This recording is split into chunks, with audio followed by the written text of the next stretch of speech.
Ya, Compartir la pantalla.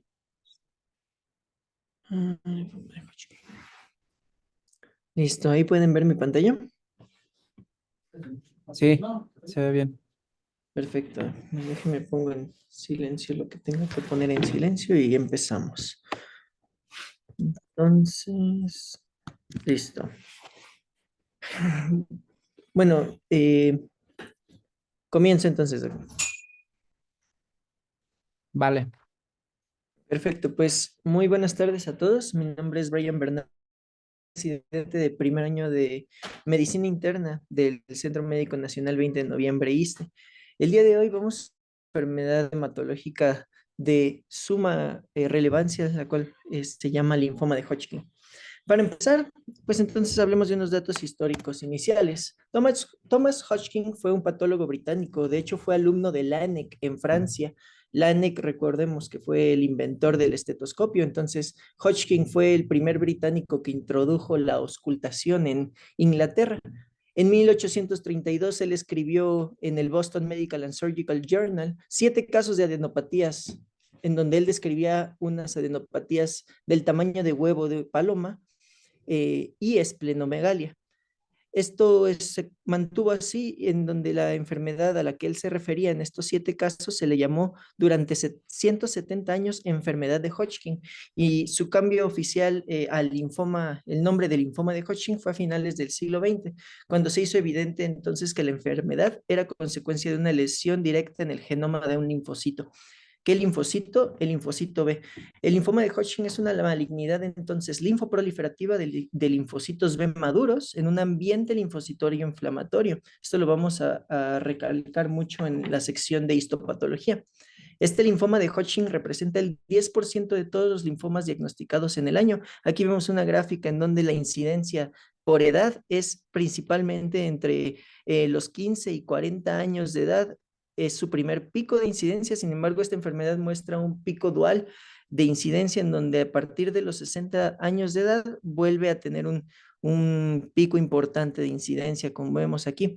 Esta gráfica de la derecha en el Journal of Hematology me gustó bastante, puesto que en 1990 teníamos una incidencia muy diferente a la que se reportó en este artículo, donde en el 1990 tenía la incidencia prevalecía, como dije, en estos dos grupos de edad.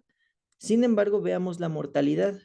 La mortalidad y la incidencia prevalece en el sexo masculino más que en el femenino, en una relación de 2 a 1, pero vemos la mortalidad cómo cambia a partir del 2017, a diferencia de 1990, en donde vemos este, listo, vemos que la mortalidad es bastante elevada en este grupo de edad. Vemos que la gráfica nos muestra una incidencia por cada 100,000 habitantes, y en 2017 cambia esta incidencia o esta mortalidad, puesto que disminuye gracias a la gran generación de diferentes fármacos y quimioterapéuticos derivados de esta enfermedad. Vamos a hablar de ello a detalle al final de la presentación. La manifestación clínica más común del linfoma de Hodgkin es la linfadenopatía. 60-70% de los pacientes van a tener linfadenopatía. Vemos una imagen característica de una linfadenopatía cervical en el lado derecho de este paciente. Usualmente estas linfadenopatías son indoloras, asimétricas, son firmes. Resulta también interesante que a lo largo del tiempo de la enfermedad cambian de tamaño, pueden llegar a alargarse o disminuir su tamaño sin la necesidad de ningún tratamiento específico. Y algo también bastante interesante, reportado desde 1976 en el Cancer Journal, es que es dolorosa en los pacientes cuando estos beben alcohol. Aquí vemos en la tabla del lado derecho donde la frecuencia del involucro se asocia mucho con la presencia del linfoma de Hodgkin. Si es linfoma de Hodgkin, si es adenopatía que se encuentra en el lado izquierdo cervical, tiene una frecuencia de porcentaje probable de involucro en linfoma de Hodgkin de hasta el 70%. Cuando esta linfoadenopatía cervical se combina con algunas otras regiones anatómicas o regiones de diferentes grupos ganglionares o incluso ya órganos linfoides secundarios como el vaso, la frecuencia incluso puede llegar a sumarse para llevar a la probabilidad de linfoma de Hodgkin en estos pacientes. Cuando únicamente tenemos involucro de solo ese sitio y ninguna otra linfadenopatía más en todo el organismo del paciente, bueno, pues tenemos una muy baja probabilidad y el porcentaje de involucro que genera el linfoma de Hodgkin puede ser bajo, pero la combinación y la frecuencia de involucro viene aquí en esta tabla en orden, digamos, de frecuencia, cervical izquierdo o nódulos supraclaviculares, cervical derecho con o sin nódulos supraclaviculares, el mediastino, otra región anatómica bastante importante con la presencia del linfoma de Hodgkin, vaso, nodos paraórticos, nodos axilares izquierdos, derechos, iliares y parailiares, ilíacos, inguinales y femorales son los de menor frecuencia que se encuentran en esta enfermedad. Otras manifestaciones interesantes dentro del linfoma de Hodgkin es la fiebre continua o cíclica. A esta fiebre fue descrita en 1994 como una fiebre de Pell-Epstein por los dos médicos clínicos que describieron esta enfermedad. La fiebre de Pell-Epstein cuenta con un periodo afebril, si recordamos nuestra semiología de las alzas térmicas, un periodo afebril de 3 a 10 días, incluso hasta 2 semanas, y con un periodo de efervescencia o incremento de la temperatura corporal que también dura de 3 días a 2 semanas, 3 a 10 días, y luego vuelve a disminuir una de efervescencia otra vez 3 a 10 días. A este patrón se le llama fiebre de Pell-Epstein y únicamente está presente en el 30% de pacientes con linfoma de Hodgkin.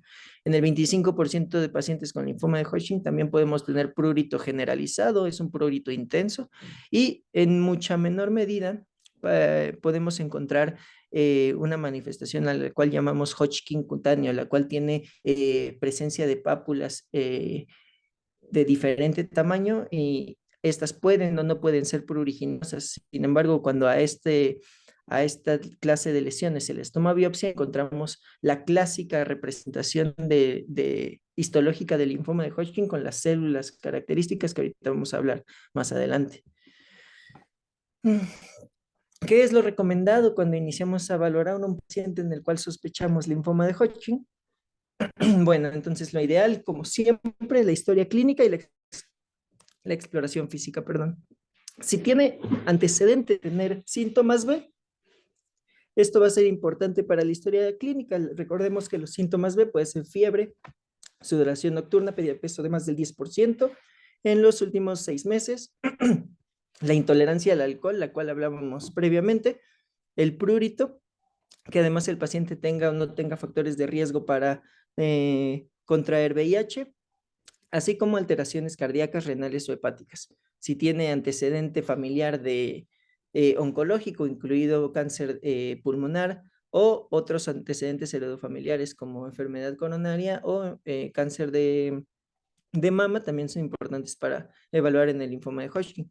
Si el paciente propiamente tiene historia de tabaquismo y en cuanto a la examinación o la exploración física, pues recordemos la exploración completa de todo la anatomía de todas las regiones linfomatosas o de ganglios linfáticos, todas las regiones, incluyendo aquellas que luego solemos olvidar, como la epitoclear, la popitia, o incluso mucosas dentro de la cavidad oral, el anillo del Valdeyer, así como hepato o esplenomegalia descartarla. Continuamos con estudios de imagen, principalmente una radiografía de tórax, así como tomografía de emisión de positrones o una tomografía computarizada. Esto vamos a ver por qué es tan relevante esto. Y finalmente, pues los estudios de laboratorio que debemos de aclarar en todos los pacientes, como una biometría hemática que nos demuestre el hematocrito, cuál es el conteo leucocitario, así como su diferencial, así como el conteo plaquetario. Recordemos que todos los linfomas tienen afección a este nivel y principalmente la biometría hemática va a ser un distintivo inicial para saber el grado de afección. Otros parámetros que podemos ver en laboratorio son los que nos dicen qué tan marcada es la inflamación sistémica de este paciente, como la velocidad de eritrosedimentación o la presencia de deshidrogenasa láctica, la cual nos orientaría a un proceso en donde son células de alto recambio, de alto ciclo celular, que pueden estar generando un recambio elevado, liberando la deshidrogenasa láctica al momento de su muerte celular. Las pruebas de función hepática, si tiene este paciente afección a nivel hepático por la propia naturaleza del linfoma de Hodgkin, así como las transaminasas o la fosfatasa alcalina y bilirrubinas. Asimismo, podemos evaluar la función tiroidea si es que en pacientes con linfoma de Hodgkin contemplamos el uso de radiación para la terapia. Tenemos ciertos casos en donde podemos buscar especulativamente linfoma dentro de hueso y entonces necesitaremos hacer un escaneo óseo y asimismo contar con una serología para VIH, puesto que pone en riesgo para ciertos subtipos de linfoma de Hodgkin a los diferentes pacientes. Y claramente, como toda enfermedad hematológica y linfomatosa, pues un aspirado de médula ósea, así como biopsia de la médula ósea para contar con el diagnóstico o incluso descartarlo, pensando en que tenemos uno de los estudios de imagen más sensibles para esta enfermedad, como es el PET, y si se encuentra negativo, pues habrá que descartar si es bastante sugestivo que este paciente pueda o no pueda tener linfoma de Hodgkin. En imagen, la radiografía de tórax, pues un hallazgo clásico cuando la afección es mediastinal, pues es el ensanchamiento mediastinal. De manera rutinaria, cuando analizamos una radiografía de tórax, me parece bastante sencillo el diferenciar si hay o no hay ensanchamiento mediastinal, pensando que aquí está la línea media, hacia la zona o a la región clavicular la partimos a la mitad y luego esa misma región que queda medial se vuelve a partir a la mitad. Si esta segunda línea que se genera, hay estructuras mediastinales que superan esta segunda línea, pues podemos ya pensar directamente en ensanchamiento mediastinal. Otras técnicas de determinar si es que hay o no hay ensanchamiento mediastinal es que del polo derecho, perdón, del polo izquierdo aórtico, medir, y si mide más de 8 centímetros en una proyección anteroposterior bien tomada, no rotada, pues podemos determinar que puede tener ensanchamiento mediastinal. Y del lado izquierdo, en una proyección posterior, pues que el mediastino supere más de 6 centímetros es orientativo de ensanchamiento. ¿Qué es lo que causa el ensanchamiento en el linfoma de Hodgkin? Principalmente, pues, la adenopatía ileal. Puede haber o no puede haber derrame pleural o pericárdico en la radiografía de tórax, o propiamente una masa en la pared torácica que vamos a determinar el grado de profundidad y de afección que se puede ver a la inspección. El involucro intratorácico siempre tenemos que recordar que en pacientes con linfoma de Hodgkin es de hasta el 80%. Y finalmente también tenemos un estudio de imagen que es la tomografía computarizada, en donde pues podemos ver claramente sitios paratraqueales y cerca de la carina en el mediastino para pensar que estos sitios, además de generar la afección mediastinal, son sitios de bastante importancia para la toma de biopsia, puesto que por broncoscopía aquí son bastante accesibles para la toma de biopsia. Tenemos un término que le llamamos bulky. El término bulky es en linfoma de Hodgkin la presencia de una masa ganglionar en mediastino mayor de 10 centímetros en su diámetro mayor, el cual se puede medir por tomografía, y la enfermedad clase bulky se puede presentar con características como el síndrome de vena cava superior o misma obstrucción de la vía aérea por sus anatómicos. Muy bien. ¿Qué hacemos una vez que encontramos linfadenopatía? Pues el diagnóstico es que todo ¿Cómo ganglio firma cómo es? dado. ¿Podrían apagar sus micrófonos, por favor? O sea, Entonces, todo ganglio linfático que se encuentre agrandado con características que dijimos, sin una etiología que explique por qué el agrandamiento, principalmente en los sitios de riesgo, los cuales mencionamos, sin o con síntomas sistémicos, deberán ser estudiados lo más recomendado, lo que siempre se debe hacer, es con una biopsia decisional. Aquí vemos la estructura anatómica clásica de un ganglio linfático con su vaso linfático aferente y sus diferentes folículos. Dentro de los folículos, recordemos que encontramos la interacción entre los linfocitos B con los linfocitos T foliculares, así como con las células presentadoras de antígeno, y en este sitio se da la reacción de centro germinal. Esta reacción de centro germinal es esencial para la maduración del linfocito B. Recordemos entonces que el linfoma de Hodgkin, al ser una neoplasia o un linfoma de un linfocito B maduro, el hecho de que nosotros tomemos una biopsia decisional va a tomar mayor regiones de tipo centro germinal para su estudio y valoración de la presencia de estas células linfoides. Si solamente utilizamos una biopsia por aspirado, por aguja fina, podemos errar o fallar el sitio de localización de este centro germinal al ser tan, digo, la estructura de un ganglio linfático en dimensiones no es tan grande, pero microscópicamente todo lo que sucede dentro de un ganglio linfático va a ser abismal. Por ende, una biopsia con aguja fina puede errar en el diagnóstico por el simple hecho de no atinarle al sitio donde se está generando la reacción de centro germinal. Ahora sí, ¿qué es lo que vamos a ver dentro de la biopsia? Pues las famosísimas células de Rydsteinberg. Las células de Rydsteinberg en 1878 fueron descritas inicialmente, o se cree que fueron descritas por Greenfield, describiendo unas células gigantes multinucleadas, las cuales dibujó a mano, pero por la calidad del dibujo, la verdad es que no pudieron ser reconocidas propias como la enfermedad de Hodgkin. Y nos tuvimos que esperar hasta 1898, donde Carl Stenberg y Dorothy Reed, dos patólogos que realizan una descripción histopatológica definitiva de pacientes que tienen exactamente las mismas características que describió Hodgkin en sus estudios originales, y vemos que esta es su célula encontrada, una célula de Reed-Steinberg que tiene los dos ojitos de búho, característica en esta enfermedad, y fue hasta que en 1970, los estudios citogenéticos demostraron que esta célula de Rydsteinberg tiene un origen clonal. Esto quiere decir que proviene de la proliferación de una única célula o un único linfocito B, y este linfocito B es ampliamente proinflamatorio, como vemos en el esquema de la derecha. Tiene todos los receptores necesarios para conducir una respuesta inflamatoria. Esta respuesta recluta tanto eosinófilos, basófilos, puede reclutar fibroblastos, neutrófilos o linfocitos TCD4, los que llamamos T cooperadores, con todos estos marcadores inflamatorios e incluso con marcadores que suprimen la antiinflamación y promueven la fibrosis. Esta célula de Rydsteinberg tiene también una amplia cantidad de receptores asociados a Epstein-Barr. Recordemos que dos de los receptores importantes en todos los linfocitos B del Epstein-Barr es el CD19, CD20 y el LMP1.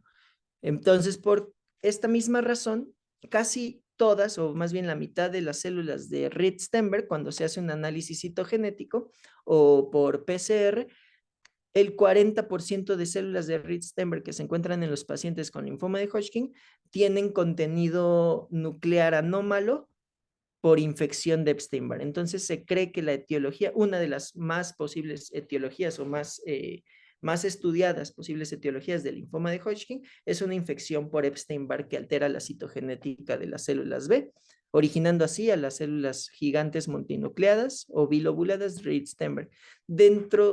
Una vez que encontramos a las células de Rydsteinberg y tenemos este diagnóstico, podemos subclasificar el linfoma de Hodgkin en dos grandes grupos: el linfoma de Hodgkin clásico y el linfoma de Hodgkin, el cual se llama predominantemente linfocítico nodular o no clásico. Porque clásico, en el clásico podemos encontrar células clásicas de Rydsteinberg, y de estos hay varios subtipos, 4 en específico: el subtipo de esclerosis nodular, el subtipo de celularidad mixta, la depilación linfocitaria, que es la que menos se encuentra en frecuencia, y el enriquecimiento linfocitario, el segundo menos frecuente en encontrarse. El más frecuente siempre va a ser la esclerosis nodular, y aquí vemos ejemplos de cada una de ellas, que no voy a detenerme a mencionar el estudio histopatológico el cual se encuentra. Sin embargo, vemos una clara distinción con el predominantemente linfocítico nodular, en donde No se encuentran inicialmente células clásicas de Ritzenberg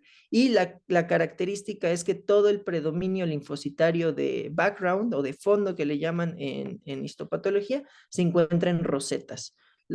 El segundo tipo, la celularidad mixta, que se encuentra más en frecuencia en el linfoma de Hodgkin clásico, el background que se encuentra se llama precisamente celularidad mixta por encontrarse con eosinófilos, células plasmáticas, células cebadas, neutrófilos, fibroblastos, así como linfocitos T cooperadores y las células de Ritz-Stenberg clásicas. Entonces, este es uno de los más comúnmente encontrados por la facilidad de ver tanta célula involucrada en su patología, en su corte histológico.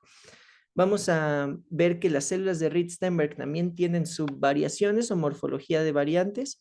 La célula de Ritz-Stenberg puede clasificarse como una célula Ritz-Stenberg clásica, que sabemos que son las grandes, binucleadas o multinucleadas, que tienen un nucleolo prominente en cada lóbulo y un citoplasma que se encuentra, perdón, ahí está, un citoplasma que se encuentra anfofílico, esta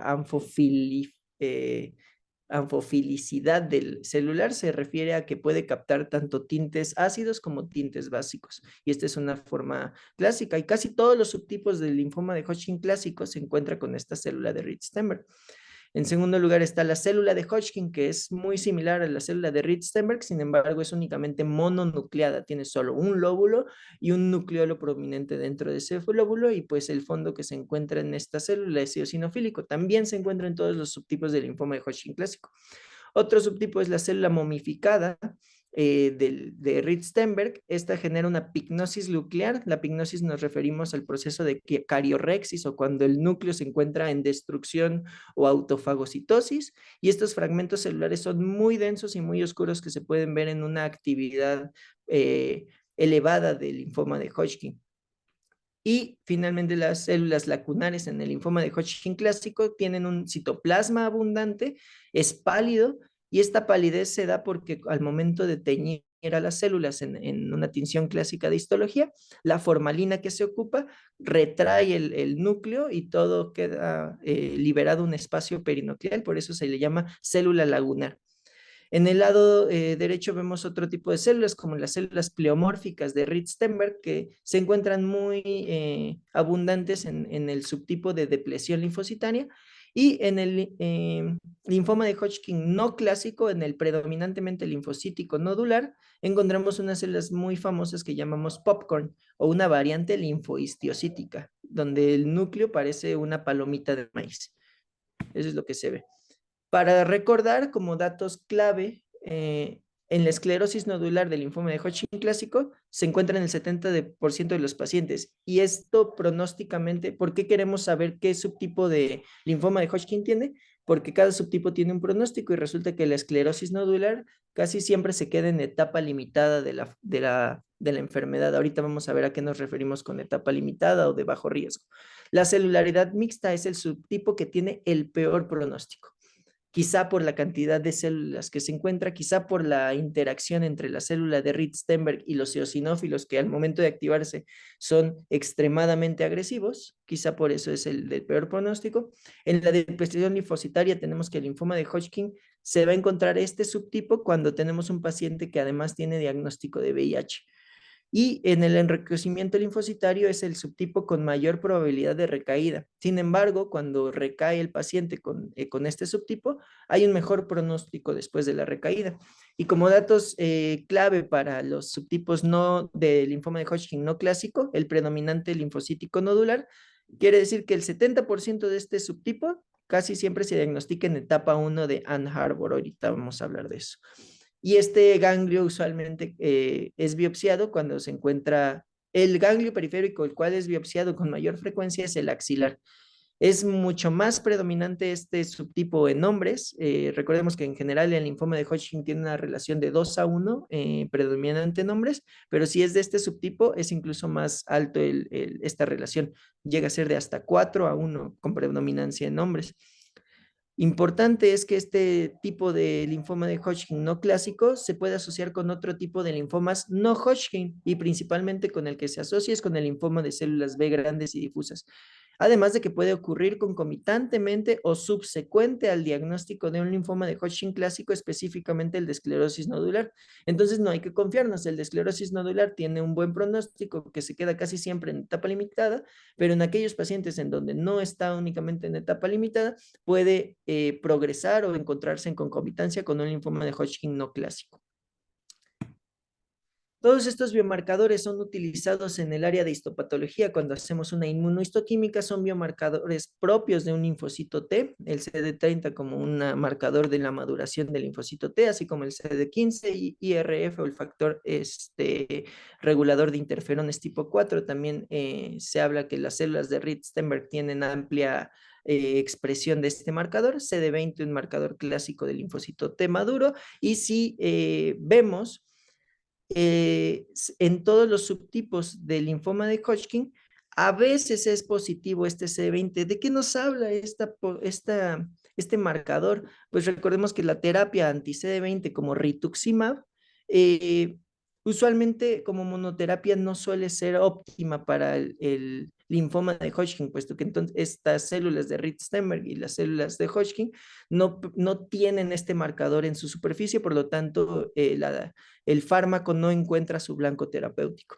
Otros marcadores, PAX, propio de los linfocitos B, todos positivos en todos los tipos, y únicamente unos factores de transcripción importantes para blancos terapéuticos se encuentran positivos en las formas de enriquecimiento leucocitario y las predominantemente linfocitarias no clásicas. Y veamos cómo está positivo la presencia de antígeno de Epstein-Barr en muchos de estos análisis inmunohistoquímicos. Les decía que de imagen, pues muchas veces nos ayuda al diagnóstico de la radiografía de tórax y la tomografía. Sin embargo, la tomografía por emisión de positrones, el PET, en el cual utilizamos la fluorodesoxiglucosa, un isótopo de la fluorodesoxiglucosa, un isótopo de la glucosa, el cual es un radiomarcador para las células de alta captancia metabólica. Este estudio, el FDG-PET, resulta ser el estudio de elección para la estadificación del linfoma de Hodgkin. Una vez que tenemos el diagnóstico, es obligatorio hacer una tomografía de emisión de positrones por este método. ¿Por qué? Porque es superior que la tomografía para distinguir enfermedad activa e inactiva. La tomografía computerizada únicamente nos dice que existen o no existen lesiones, sin embargo, el PET con fluorodesoxiglucosa nos dice si esta lesión que nosotros vemos en tomografía está o no está activa por el metabolismo de glucosa incrementado. Además, que nos sirve como un estudio de relevancia para, para el pronóstico del paciente y para medir respuesta al tratamiento. Posterior al tratamiento podemos definir si existe o no enfermedad residual con el que este estudio capte o no capte el isótopo de glucosa, o si existe o no existe remisión por lo mismo de captar o no captar en las lesiones. Es importante saber que pueden permanecer las lesiones o el agrandamiento ganglionar sin que esta lesión sea activa. Por eso es tan importante el PET-FDG. Vemos que FDG se ocupa para muchísimos tipos de linfoma. Vemos que los tres principales en los cuales nos va a dar una avidez para el marcaje del isótopo de glucosa es el linfoma de Hodgkin en primer lugar, el linfoma folicular y otros linfomas no Hodgkin como el que mencionábamos hace rato, el linfoma de células grandes difuso, de células B grandes y difusas. El uso de este estudio, de este PET, ha derivado de distintos biomarcadores de suma importancia, como lo es el volumen tumoral metabólico, el cual se utiliza como un biomarcador cuantitativo de avidez de la glucosa hacia el tejido linfomatoso, y la glicólisis total de la lesión, el cual es un grado de acumulación de este isótopo y mide actividad. Por ende, tenemos varios puntos de corte en donde, por ejemplo, en el momento se obtiene un PET basal y en el momento en el que se da la terapia se obtiene un SUV max. El SUV es un valor de captación estandarizado y si es mayor del 41% podemos determinar que está respondiendo a este tratamiento. Otro de los biomarcadores que utilizamos es más de 4 puntos del SUV. eh, y esto también, posterior a la terapia, nos da un valor pronóstico. ¿Cuál es este valor pronóstico? Bueno, interesantemente hablaba hoy con nuestros compañeros de radiooncología que esta ciencia de la tomografía de emisión de positrones ha llegado hasta ciertos grados de complejidad, en donde vemos que aquí un estudio en donde utilizan rituximab, que les mencionaba que era uno de los tratamientos que puede captar linfocitos CD20 positivos, pero a este fármaco le unen de manera covalente un radiomarcador, el cual nos permite distinguir claramente por utilización de este anticuerpo, claramente la lesión por captación de radioisótopo y también nos permite ver el grado de respuesta al tratamiento posteriormente. Y otro anticuerpo al cual está siendo utilizado es el ibritumumab, que es otro anti-CD20, el cual en humanos podemos ver que nos ayuda a que un radiomarcador como la glucosa se queda corto en ciertos alcances de captación de este marcador y cuando utilizamos este otro radiomarcador aunado a un anticuerpo, este es el mismo paciente, la capacidad de captación de este radioisótopo es muchísimo mayor y por ende muchísimo más sensible. Vean cómo capta muchísimas más lesiones que la glucosa misma no logró captar. Entonces esto es bastante interesante. Tomar en cuenta que podría ser un cambio al estándar de oro para la estadificación del linfoma de Hodgkin. Ahora, una vez que tenemos cómo se captó este marcador por PET, podemos clasificar o estadificar al linfoma de Hodgkin. Inicialmente, en 1971 se creó un comité en Ann Arbor en donde estadificaron a la enfermedad en cuatro etapas. Etapa 1 es que está localizado únicamente en una región, en una sola región ganglionar. Etapa 2 son dos o más regiones de ganglios linfáticos, pero estos deben de estar del mismo lado del diafragma, superior al diafragma o inferior al diafragma.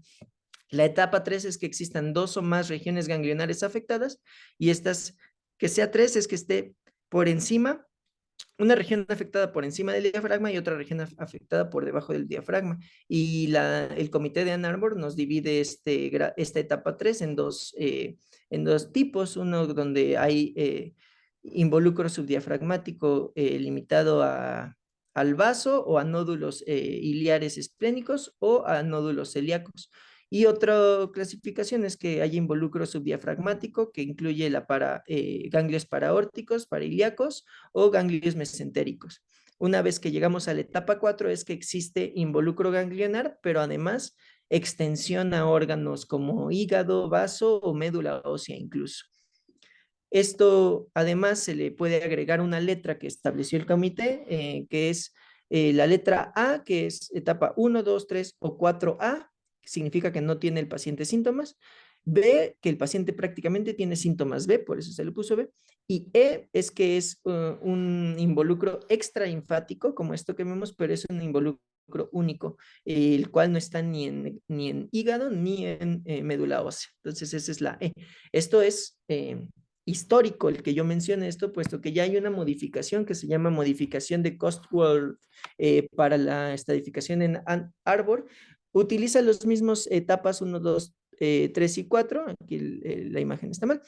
Sin embargo, la designación de las letras cambia, en donde la A es la ausencia de síntomas B, B es la presencia de síntomas B, es la presencia del involucro del vaso, E es que existe un sitio extranodal involucrado, o X, que exista ya una enfermedad bulky, que recordemos que es estas masas ganglionares de gran tamaño, definidas como que abarcan más de un tercio del mediastino en su parte más extensa, o que la masa ganglionar sea mayor de 10 centímetros en su diámetro mayor.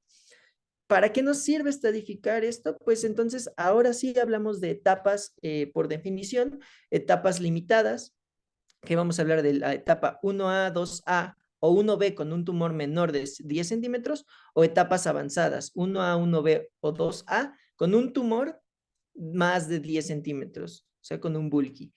También una etapa avanzada directamente sin la necesidad de abarcar tamaño es 2B o 4. También hay una definición por 3 pasos en donde hay una etapa limitada favorable en donde tenemos por Cosworld etapa 1, etapa 2 sin factores de riesgo. ¿Cuáles son los factores de riesgo? Pues hay tres organizaciones, la europea, la alemana y la americana de National Comprehensive Cancer Network, que nos dice 4 factores de riesgo importante: que tenga o no tenga enfermedad bulky, que tenga mayor de 50 años, que tenga los parámetros de inflamatorios como la velocidad de sedimentación globular elevada, con o sin síntomas B, o que tenga más de 4 áreas nodales afectadas. Esto pues prácticamente se comparte entre las 3 asociaciones con números más, números menos, pero nos ayuda a definir si es favorable o no favorable dependiendo de esta etapa a la que se encuentra. Cuando es no favorable es etapa 1 o 2, pero con alguno de estos factores de riesgo, y ya etapa avanzada es 3 o 4 sin importar los factores de riesgo. ¿Para qué nos sirve ahora, ya después de haber estadificado por Ann Arbor o por Cosworth? Pues nos da un pronóstico. Cada uno de los factores de riesgo mencionados nos dan un score para ver si este paciente va, al momento de tratarlo, va a estar libre de progresión y por cuántos años. Entonces, un score de 0, o sea, sin factores de riesgo, va a tener por esta gráfica de Kaplan-Meier una mayor sobrevida, un mayor tiempo de periodo libre de enfermedad. Y esto va cambiando conforme más factores de riesgo tenemos. Y asimismo, pues la sobrevida con uno o menos factores de riesgo a través de los meses va a tener una mejor sobrevida, pero mientras más factores de riesgo tenemos, pues obviamente la mortalidad y la sobrevida va incrementando con una disminución en esta gráfica de Kaplan-Meier. Además, una vez que definamos qué tipo de linfoma de Hodgkin que tenemos, qué etapa y estadificación tenemos, podemos hablar ya de tratamiento. Si tenemos una etapa limitada, que hablábamos de etapa 1A o 2A con un tumor menor de 10 centímetros, pues podemos utilizar quimioterapia de 2 a 3 ciclos con radioterapia del sitio afectado y directamente terminar el tratamiento, porque esto va a ser más que suficiente. En etapas avanzadas, que ya sabemos la definición, podremos usar quimioterapia en 6 ciclos y hacer seguimiento con un PET-FDG. Si es negativo, pues se acaba el tratamiento porque erradicamos la enfermedad, y si es positivo, pues tendremos que iniciar terapia o radioterapia. En el approach de los 3 sistemas con o sin factores de riesgo, recordemos que hay favorable limitada, no favorable limitada y avanzada, y cada uno va a tener su forma de quimioterapia y así como su seguimiento. En el linfoma de Hodgkin no clásico, pues tenemos que hablar de una etapa limitada, donde igual utilizamos el Cosworld Ann Arbor, etapa 1A. Únicamente podemos utilizar radiación en el caso de este subtipo de linfoma no clásico. Y cuando es etapa 1B, 2A, 2B, la quimioterapia con 2 ciclos más radiación va a ser suficiente. Si tenemos etapas avanzadas de este subtipo de linfoma Hodgkin no clásico, utilizaremos 6 ciclos, seguimiento con PET-FDG, y esto terminará el tratamiento. Si fue negativo o si fue positivo, pues iniciar radioterapia. Finalmente, pues, ¿por qué es importante, si vieron en todos estos diagramas, combinar quimioterapias? Históricamente, cuando utilizaban terapias de un único agente en el linfoma de Hodgkin, que son todos los que vemos aquí que se tenían desde 1980, la vincristina, prednisona, doxorubicina, con sus diferentes esquemas, perdón, tenemos un porcentaje de respuesta completa y un porcentaje de respuesta parcial. Pero la verdad es que ninguno tocaba ni siquiera el 70%, es 51%. Por ende, el linfoma de Hodgkin fue el primer linfoma en donde se determinó que el uso de terapia combinada era muchísimo mejor para los pacientes e incluso llegar a ser resolutiva. ¿Qué regímenes encontramos en el linfoma de Hodgkin? Pues estos son los clásicos que podemos encontrar. ABVD, que es por las siglas del uso de adriamicina, bleomicina, vinblastina y dacarbamicina, dacarbacina. ABD, que es únicamente sustituir la bleomicina por el bentuximab, que es un anti-CD30. Ahorita vamos a hablar a detalle de este porque prácticamente cambió el juego el bentuximab. Y otro tipo de regímenes, BACOP de base, BACOP escalado o el Stanford 5, que la verdad encontré muy pocos reportes o registros del uso de este esquema por la gran por lo tan implicado que están los otros regímenes y lo efectivos que son. Aquí se muestra qué dosis utilizan, qué ruta, cuál es el esquema y cuánto duran los ciclos de estos regímenes. En enfermedad avanzada tenemos otro tipo de regímenes un poco más limitados, como el ABVD, que se mantiene, el BACOP, pero únicamente el escalado, y el A2VD, que ahorita vamos a ver de qué se trata por lo que mencioné del brentuximab, que les dije que eso cambió el juego en el linfoma de Hodgkin. Cuando tenemos el tratamiento, recordemos que tenemos que hacer un seguimiento con el PET-FDG. Para esto tenemos un score de Deauville. El score de Deauville nos lo divide en 5 o 6 etapas, del 1 al 5 y un X, 1 siendo el que no existe captación, por ende prácticamente tenemos una enfermedad erradicada.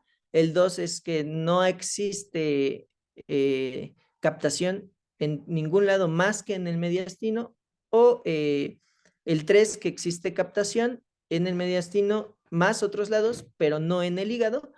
4 es que existe captación en cualquier otro lado y en el hígado. Y finalmente, el 5 es que hay captación en todos lados en el hígado, pero aparte empiezan a captar en nuevos lados. Esto es lo que no queremos en los pacientes. El X es que haya nuevos sitios de captación, pero que no están relacionados con el linfoma. Prácticamente X es el estudio no concluyente.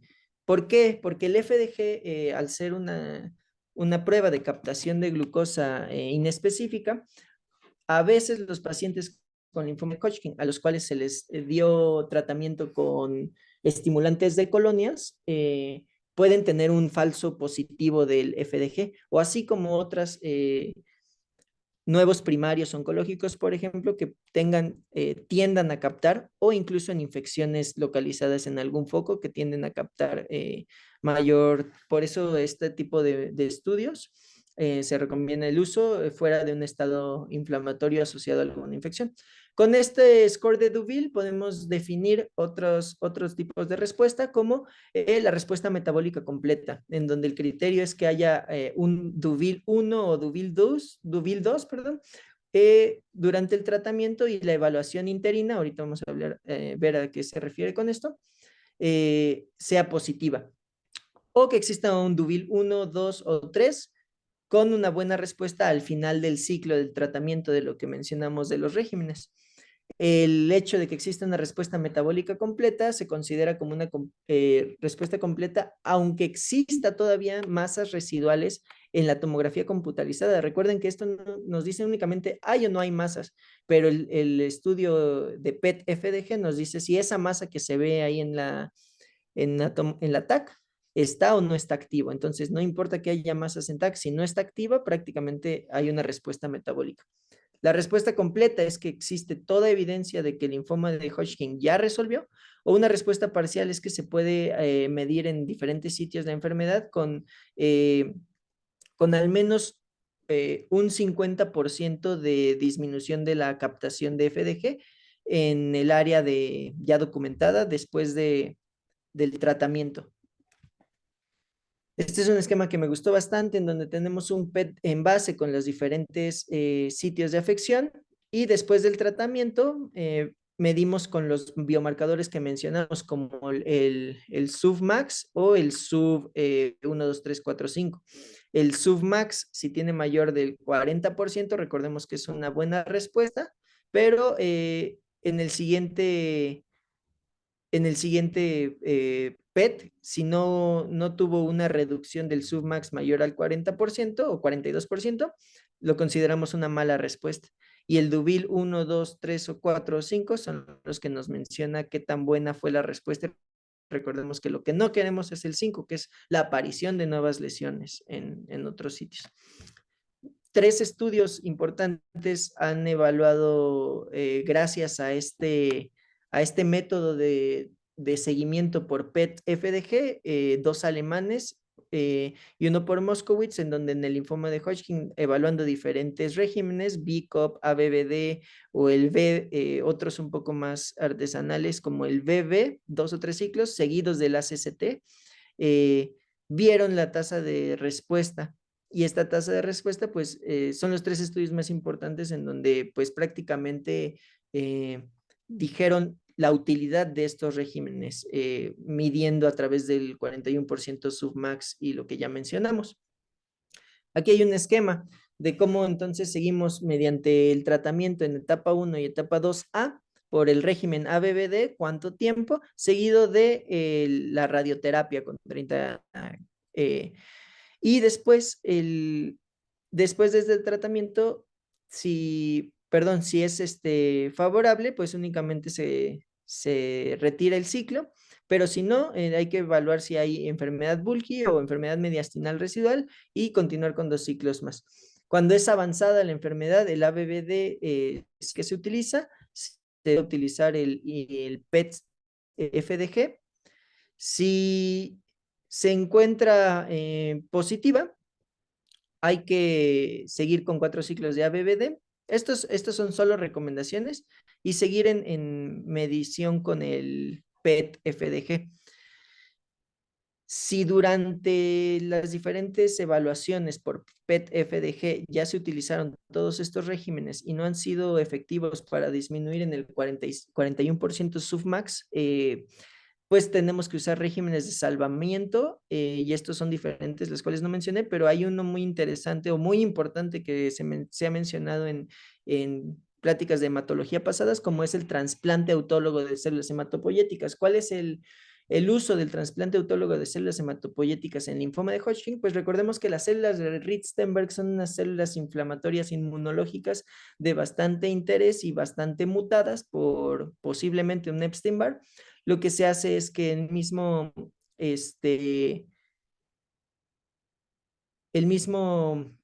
organismo humano que tiene células afectadas con estas células se retiran o se atacan con estos regímenes y después se hace un condicionamiento con la infusión de células madre hematopoyéticas. Esto faltó mencionar, puede ser halogénico o autólogo.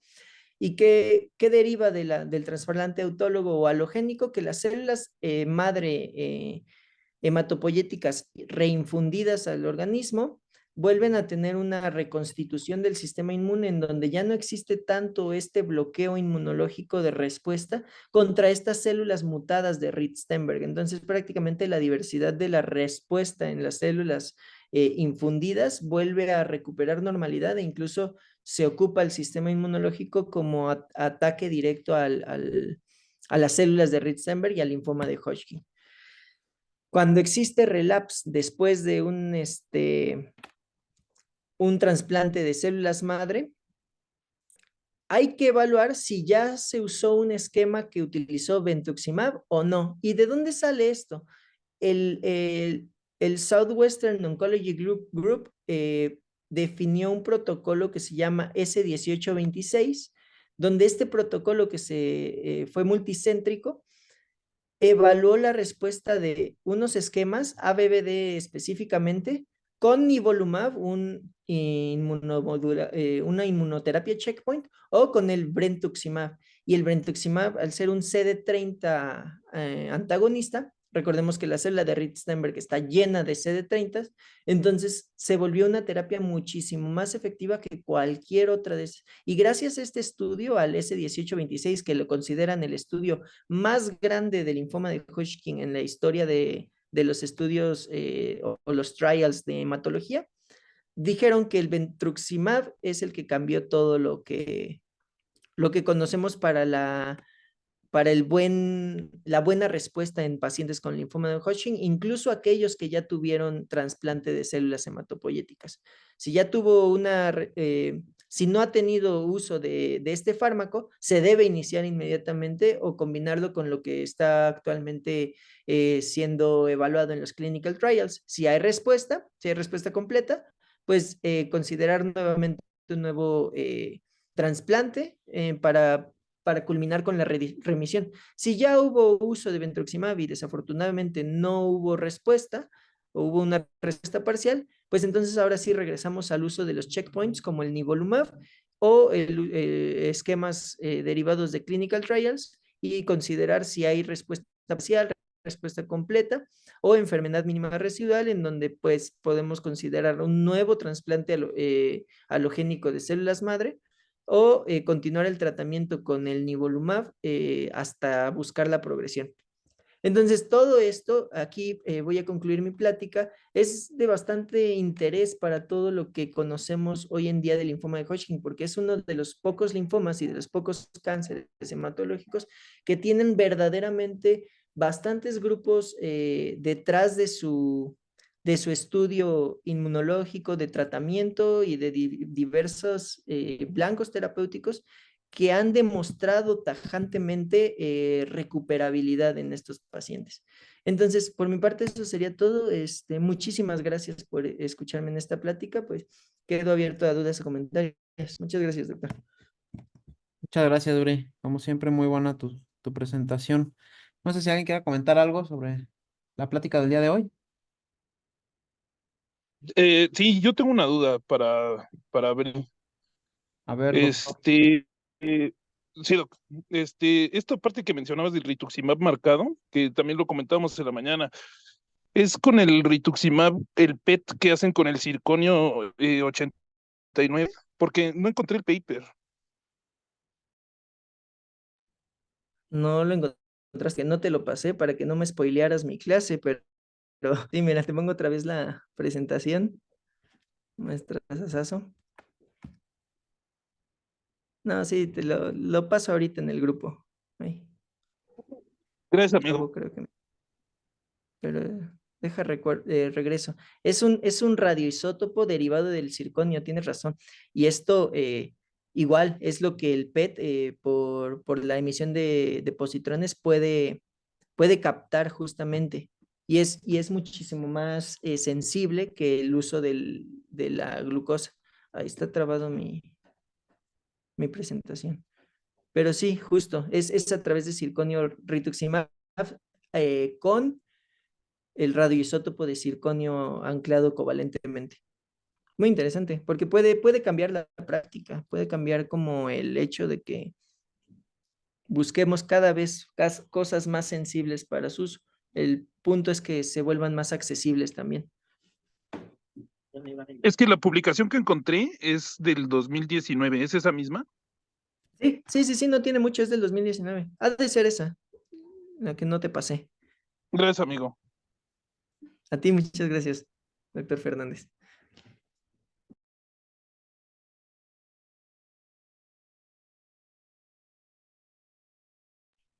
Bien, ¿Alguna otra más. duda? Perdón, doctor.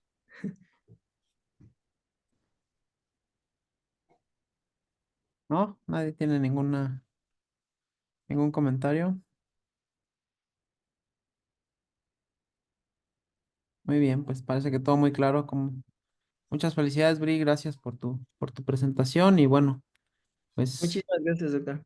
Pues entonces mañana nos vemos en clase con los nuevos residentes. bueno, yo no voy a estar, pero allá les dan la bienvenida a los chicos, ¿sale? Perfecto, sí, una Nos, bienvenida a todos. nos vemos. Buenas noches. Muchísimas gracias a todos. Bonita noche. Gracias, buenas noches. Adiós. Gracias, buenas gracias, noches. bye.